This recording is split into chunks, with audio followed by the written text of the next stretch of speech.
Vou trazer agora para vocês uma linha do tempo, para que a gente entenda a construção dessa trama golpista e de que forma ela se deu. Consegue colocar aí na tela para mim, Du?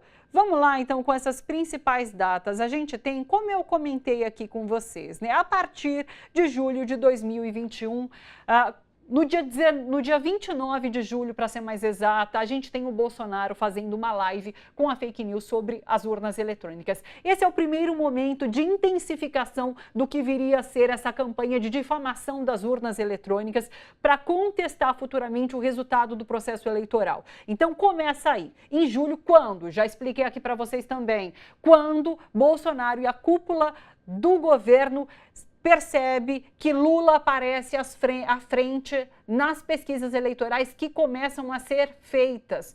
O processo eleitoral aconteceria em 2022, dali mais de um ano, mas as pesquisas já apontavam Lula como candidato preferencial. Então acende aí o alerta, a luz vermelha em Jair Bolsonaro e ele passa, num primeiro momento, a fazer, então, essa deslegitimação das urnas eletrônicas.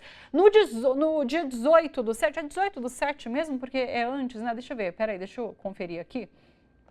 Vamos lá. É verdade, 18 do 7, um pouco antes, na verdade, né? A gente tem a reunião com embaixadores. Reunião essa, um ano depois, desculpa, é verdade, estão me cantando aqui, um ano depois. Então começa com essa live, um ano depois, em julho de 2022, ele faz aquela reunião com embaixadores que pegou muito mal, porque ele convida embaixadores ao Palácio do Planalto e lá na frente desses embaixadores, ele critica o modelo eleitoral do Brasil. Ele comete um crime em relação à difamação do nosso processo, à contestação do nosso processo eleitoral. Aí a gente tem uma escalada grande, né? Primeiro uma live, depois uma reunião oficial no Palácio do Planalto com embaixadores. Daí a gente tem Lula vencendo esse processo eleitoral. No meio disso, a gente tem aquela participação. Em 2021, isso ainda, né? Na Paulista, que a repórter Daiane Pontes trouxe aqui pra gente, quando ele questiona o ministro Alexandre de Moraes, dizendo que não vai respeitar as ordens do Supremo Tribunal Federal. Voltando aqui à nossa lista, 30 do 10, Lula vence a eleição. Logo depois, no dia 1º do 11, se dão os acampamentos bolsonaristas. Então, os manifestantes começam a ser inflados, porque hoje a gente sabe que teve muita articulação aí, bancando ônibus, bancando churrasco, para que as pessoas se organizassem em frente a quartéis generais. Então, a gente tem o início dos acampamentos bolsonaristas.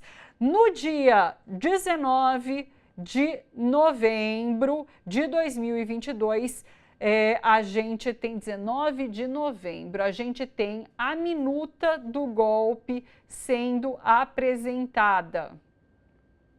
Minuta do golpe é apresentada a Bolsonaro pela primeira vez. Então, a minuta que previa essa ruptura democrática com novas eleições, a prisão de ministro do STF, de Rodrigo Pacheco também, que era o presidente do Congresso, isso tudo é apresentado a Bolsonaro no Palácio do Alvorada.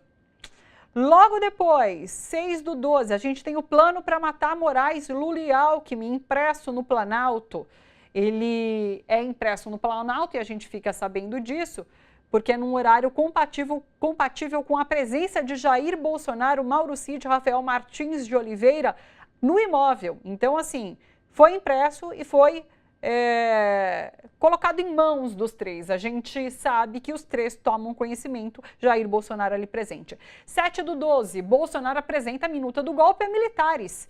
Então ele apresenta no Palácio do Alvorada a minuta do golpe ao ministro da Defesa e aos comandantes das Forças Armadas, Freire Gomes, Carlos Almeida Batista da Aeronáutica e Almir Garnier da Marinha. O apoio dos comandantes era fundamental para garantir esse suporte armado para manter Bolsonaro no poder. Garnier coloca à disposição as tropas dele, da Marinha, mas o comandante do Exército, os comandantes do Exército e da Aeronáutica foram contra. Então essa trama não vai adiante por falta de apoio. Isso é muito importante, por conta de não apoiarem esse plano golpista, esses dois comandantes, Exército e Aeronáutica, que não fazem mais do que o dever, inclusive, não é para ficar exaltando demais não, porque não é função planejar golpe, então eles não fazem mais do que obrigação. Inclusive, a gente já conversou aqui que deviam em algum momento ter dado voz de prisão a Bolsonaro por estar apresentando um plano de golpe ali naquele momento. Por conta disso, não é levado a cabo o golpe. Inclusive, também por conta disso, que Alexandre de Moraes não é assassinado, porque esse plano estava sendo construído e estava sendo colocado em prática. E daí ele é cancelado por conta da não concordância desses comandantes. No dia 15/12, a operação contra Moraes é abortada. Tá aí, né? Me adiantei, mas é abortada às 8h59, 2 dias antes. Celulares do grupo que assassinaria o ministro do STF foram identificados próximo à casa dele. Eles chegaram aí até lá e depois cancelaram a operação, eles vão embora. Dia 30/12, Bolsonaro viaja para a Flórida. Ele deixou o Brasil.